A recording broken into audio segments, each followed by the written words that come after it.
اور واقعہ یہ ہے کہ ہم نے داؤد کو خاص اپنے پاس سے فضل عطا کیا تھا۔ اے پہاڑوں، تم بھی تسبیح میں ان کے ساتھ ہم آواز بن جاؤ، اور اے پرندوں تم بھی۔ اور ہم نے ان کے لیے لوہے کو نرم کر دیا تھا کہ پوری پوری زرہیں بناؤ اور کڑیاں جوڑنے میں توازن سے کام لو۔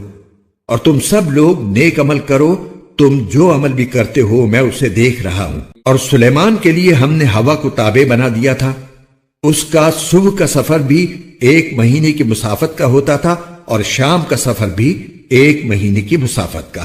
اور ہم نے ان کے لیے تانبے کا چشمہ بہا دیا تھا۔ اور جنات میں سے کچھ وہ تھے جو اپنے پروردگار کے حکم سے ان کے آگے کام کرتے تھے، اور ہم نے ان پر یہ بات واضح کر دی تھی کہ ان میں سے جو کوئی ہمارے حکم سے ہٹ کر ٹیڑھا راستہ اختیار کرے گا اسے ہم بھڑکتی ہوئی آگ کا مزہ چکھائیں گے۔ وہ جنات سلیمان کے لیے جو وہ چاہتے بنا دیا کرتے تھے، اونچی اونچی عمارتیں، تصویریں، حوض جیسے بڑے بڑے لگن، اور زمین میں جمی ہوئی دیگیں۔ اے داؤد کے خاندان والو، تم ایسے عمل کیا کرو جن سے شکر ظاہر ہو، اور میرے بندوں میں کم لوگ ہیں جو شکر گزار ہوں۔ پھر جب ہم نے سلیمان کی موت کا فیصلہ کیا تو ان جنات کو ان کی موت کا پتہ کسی اور نے نہیں بلکہ زمین کے کیڑے نے دیا جو ان کے عصا کو کھا رہا تھا۔ چنانچہ جب وہ گر پڑے تو جنات کو معلوم ہوا کہ اگر وہ غیب کا علم جانتے ہوتے تو اس ذلت والی تکلیف میں مبتلا نہ رہتے۔ حقیقت یہ ہے کہ قوم سبا کے لیے خود اس جگہ ایک نشانی موجود تھی جہاں وہ رہا کرتے تھے۔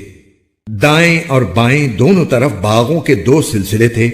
اپنے پروردگار کا دیا ہوا رزق کھاؤ اور اس کا شکر بجا لاؤ، ایک تو شہر بہترین، دوسرے پروردگار بخشنے والا۔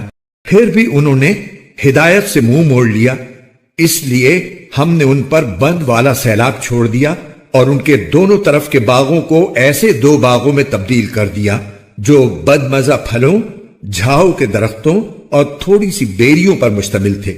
یہ سزا ہم نے ان کو اس لیے دی کہ انہوں نے ناشکری کی روش اختیار کی تھی، اور ایسی سزا ہم کسی اور کو نہیں بڑے بڑے ناشکروں ہی کو دیا کرتے ہیں۔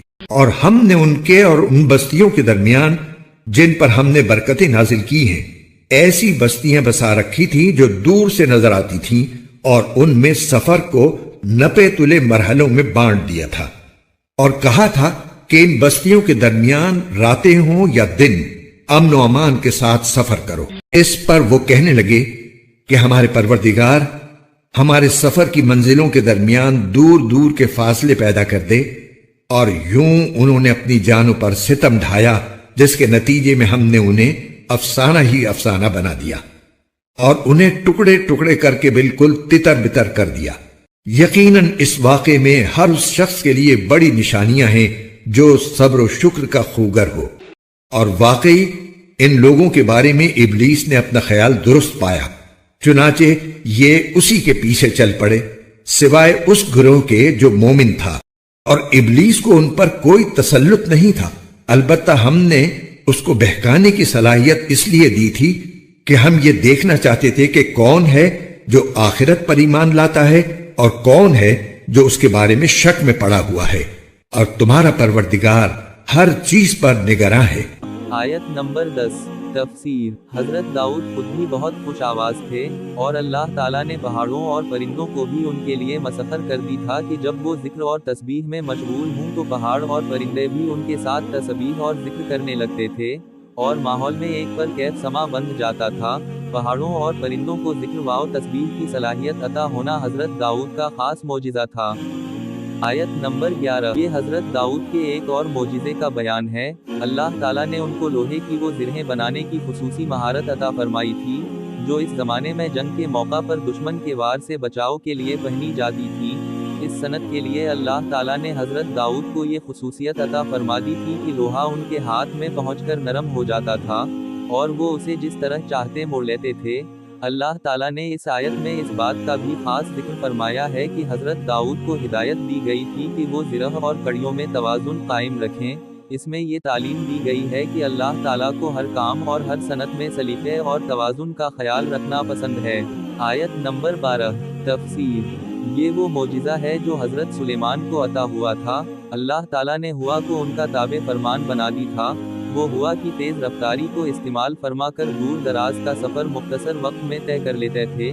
قرآن کریم نے اس معجزے کی تفصیل بیان نہیں فرمائی، لیکن بعض روایات سے معلوم ہوتا ہے کہ ان کے تخت کو ہوا پر اڑنے کی صلاحیت دے دی گئی تھی۔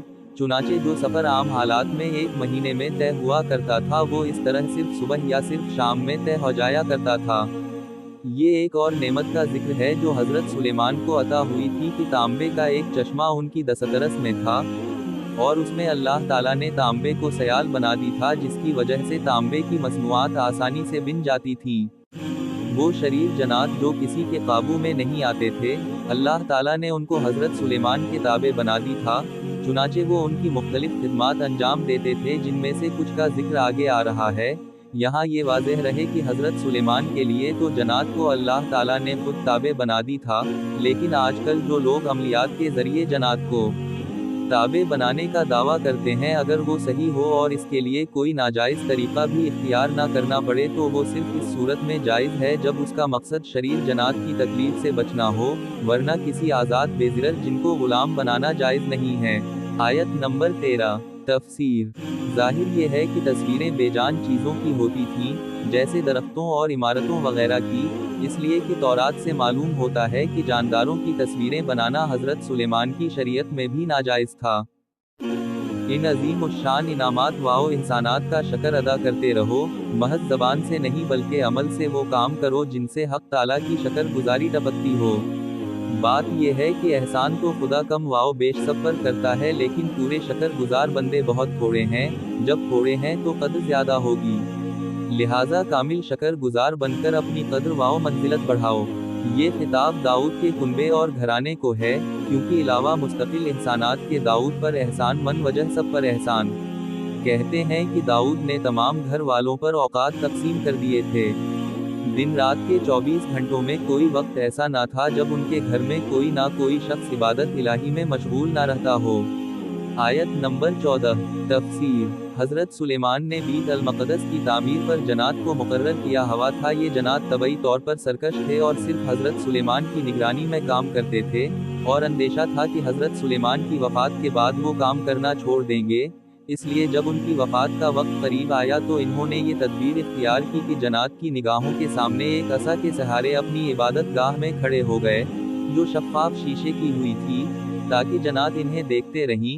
اسی حالت میں ان کی وفات ہو گئی، لیکن اللہ تعالیٰ نے ان کے جسم کو عصا کے سہارے کھڑا رکھا، اور جنات یہ سمجھتے رہے کہ وہ زندہ ہیں، یہاں تک کہ انہوں نے تعمیر کا کام مکمل کر لی۔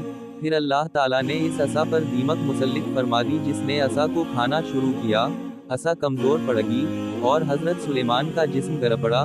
اس وقت جنات کو احساس ہوا کہ وہ اپنے آپ کو جو عالم الغیب سمجھتے تھے وہ کتنی غلط بات تھی۔ اگر انہیں غیب کا پتہ ہوتا تو وہ اتنے دن تک غلط فہمی میں مبتلا رہ کر تعمیر کے کام کی تکلیف نہ اٹھاتے۔ آیت نمبر 15 تفسیر۔ قوم سبا یمن میں آباد تھی اور کسی زمانے میں وہ اپنے تہذیب و تمدن میں ممتاز حیثیت رکھتی تھی، جیسا کہ قرآن کریم نے بتایا ہے۔ ان کی زمینیں بڑی زرخیز تھیں، ان کی سڑکوں کے دونوں طرف پھلدار باغات کے سلسلے دور تک چلے گئے تھے، خوشحالی بھی میسر تھی اور سیاسی استحکام بھی، لیکن رفتہ رفتہ یہ لوگ اپنی عیاشیوں میں ایسے مگن ہوئے کہ اللہ تعالیٰ اور اس کے احکام کو بھول بیٹھے اور شرک کو اپنا مذہب بنا لیا۔ اللہ تعالیٰ نے ان کے پاس کئی پیغمبر بھیجے۔ حافظ ابن کثیر کے بیان کے مطابق ان کے پاس یک کے بعد دیگرے 13 پیغمبر بھیجے گئے، جنہوں نے اس قوم کو ہر طرح سمجھانے اور راہ راست پر لانے کی کوشش کی، مگر یہ نہ مانے۔ آخرکار ان پر جو عذاب آیا وہ یہ تھا کہ معرب کے مقام پر ایک بند تھا جس کے پانی سے ان کی زمینیں سیراب ہوتی تھیں۔ اللہ تعالیٰ نے وہ بند توڑ دیا اور اس طرح پوری بستی کو سیلاب نے گھیر لیا اور سارے باغات تباہ ہو گئے۔ آیت نمبر 18 تفسیر۔ اس سے مراد شام اور فلسطین کے علاقے ہیں، کیونکہ اللہ تعالیٰ نے ان علاقوں کو ظاہری حسن اور شادابی سے بھی نوازا ہے اور انبیاء کرام کی سرزمین ہونے کا بھی شرف عطا فرمایا ہے۔ 12 یہ اللہ تعالیٰ کے ایک اور انعام کا ذکر ہے جو سبا کی قوم پر فرمایا گیا تھا۔ یہ لوگ تجارتی مقاصد کے لیے یمن سے شام کا سفر کیا کرتے تھے۔